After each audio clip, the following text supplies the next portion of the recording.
مطلب اگر جھوٹ بول دے, پھانسی کے مولد ہو جائے, کوئی گناہ عالم اعلان کر دے, تو اب اس عالم کا احترام کرنا گناہ ہے. جب تک کہ عالم ہے اس کا احترام کرنا واجب ہے. فتویٰ سنو اپنے سیدوں کو چاہنے والے, سیدوں کے دیوانے سنو, ایک فتویٰ سنو.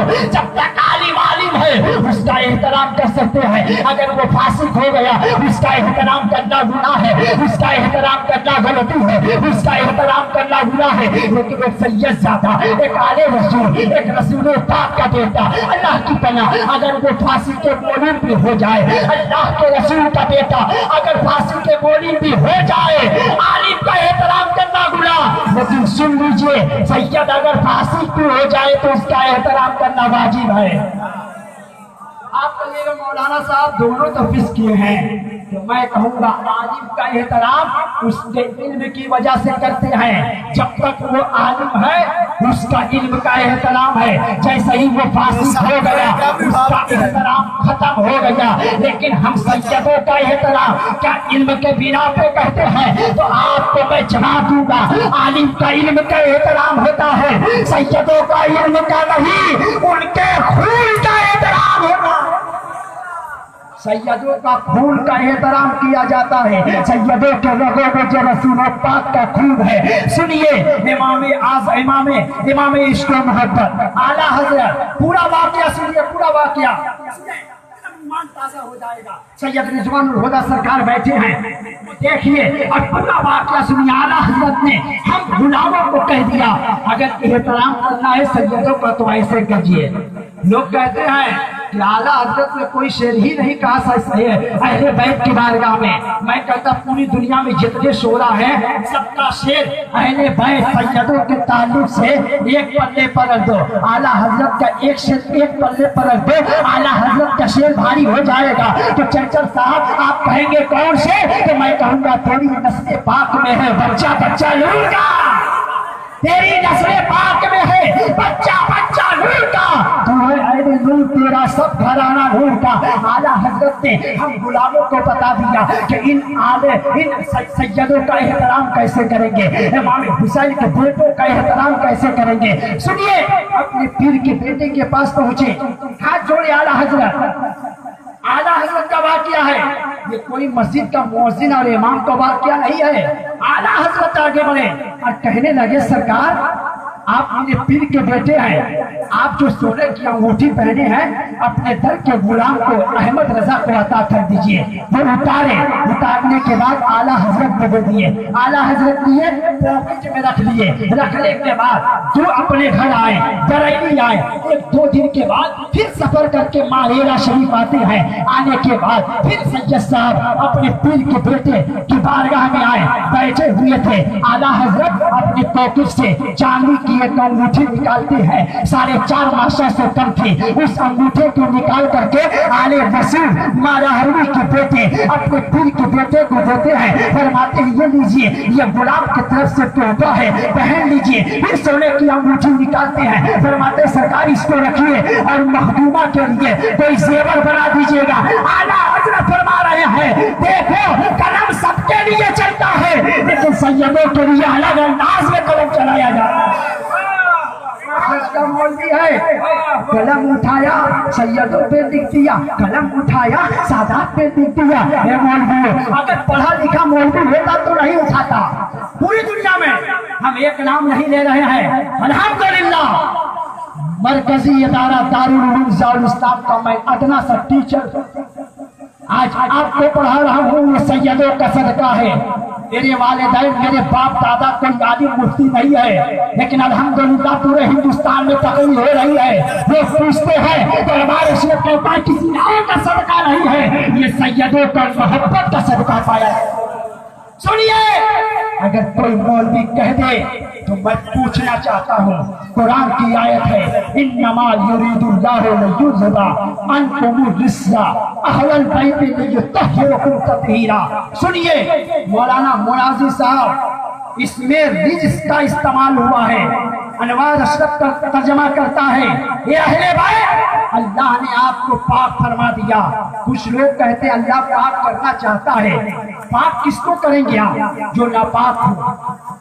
اہل بیت ناپاک نہیں ہے. کہو سبحان اللہ. ارے وہ تو ایسے پاک ہیں، ایسے پاک ہیں، ایسے پاک ہیں. اسی آیت میں اللہ نے تطہیر کا استعمال کیا ہے. ہم کچھ علمی بات بتانا چاہتے ہیں، اس لیے کہ لوگوں پر، سیدوں پر اعتراض عالم کرتا ہے جو تھوڑا سا پڑھا لکھا رہتا ہے.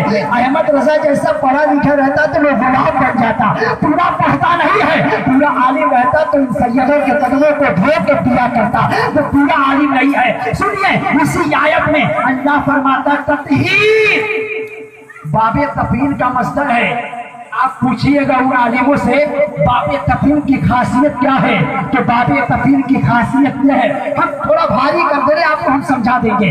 دعا کر رہے ہیں کہ ہم جو بولنا چاہ رہے ہیں آپ سمجھ جائیں، اور میں سمجھا دوں انشاءاللہ ایمان تازہ ہو جائے گا. تطہیر باب تفعیل کا مصدر ہے، اور باب تفعیل کا مصدر میں ایک خاصیت یہ ہوتی ہے طلب ماخذ. طلب ماخذ مطلب کیا ہے؟ اس سے حاصل کرنا، اس لفظ سے اپنے کو بھی حاصل کرنا، جس کے لیے بول رہے ہو اس کے ذریعہ حاصل کرنا. اللہ فرماتا ہے اے اہل بیت، اللہ نے آپ کو پاک فرما دیا، آپ تطہیر ہیں. تطہیر کے معنی یہ ہوتا ہے تم اگر امام حسین کی پاکی بیان کرو گے تب حسین پاک ہوں گے، ایسا نہیں ہے. حسن کی تعریف کرو گے تب حسن پاک ہوں گے، ایسا نہیں ہے. سیدوں کی تطہیر بیان کرو گے تب سید پاک ہے، نہیں. باب تفعیل کا مصدر ہے، طلب ماخذ ہے. مطلب کیا ہے؟ تم سیدوں کی پاکی بیان کرو، اللہ تمہیں پاک فرما دے گا. سیدوں کی پاکی بیان کرو، اللہ تمہیں پاک فرما دے گا. لوگ کہتے ہیں بڑا صاحب آئے تھے دل میں رنجش رکھے. سن لیجئے، ہم حدیث کی طرف نہیں جا رہے ہیں، صرف قرآن سے. یہ جملہ غلط نہیں ہے، سن لیجئے. اللہ نے فرمایا رجس. رجس کے معنی ہوتا ہے دو. ایک معنی ہوتا ہے ظاہری ناپاکی اور ایک باطنی ناپاکی. رزق کے لغت میں دو معنی. ظاہری ناپاکی، ظاہری ناپاکی مطلب بدن پہ ناپاکی لگ جائے اس کو دھو دو، رومال پہ ناپاکی لگ جائے 3 مرتبہ اس کو دھو کر نچوڑ دو. یہ ظاہری ناپاکی ہے. باطنی ناپاکی دل میں کسی کے لیے غلط خیال کرنا، دل میں کسی کے لیے دشمنی کرنا، دل میں کسی کی حکومت کو چھیڑنا، دل میں کسی کے لیے برا خیال کرنا. اللہ فرماتا ہے یہ اہل بیت ہے، یہ سید زادے ہیں، یہ اہل بیت وہ ہے جو رجس سے پاک ہے. مطلب اہل بیت جو ہوتا ہے امام حسین کے خاندان کے لوگ وہ رجس سے پاک ہے. مطلب ظاہری ناپاکی سے بھی پاک ہے، باطنی ناپاکی سے بھی پاک ہے. زور سے کہیے سبحان اللہ. تھوڑا بھاری ہو رہا آپ کے لیے، میں سمجھ رہا ہوں. پورا مجمع ہاتھ اٹھا کے کہہ دو یا رسول اللہ. میں نے سنا ہر طرف دیکھا جاتا ہے کہ لوگ سیدوں پہ، ان سے پوچھئے سرکار آپ کی دعا قبول ہوتی ہے، بد دعا کیوں نہیں کر دیتے؟ تو یہ کہیں گے ہم لوگ وہ ہیں جو دشمن کو بھی دعائیں دیتے ہیں. جب یہ کی دعا، یہ تو والے رسول ہیں.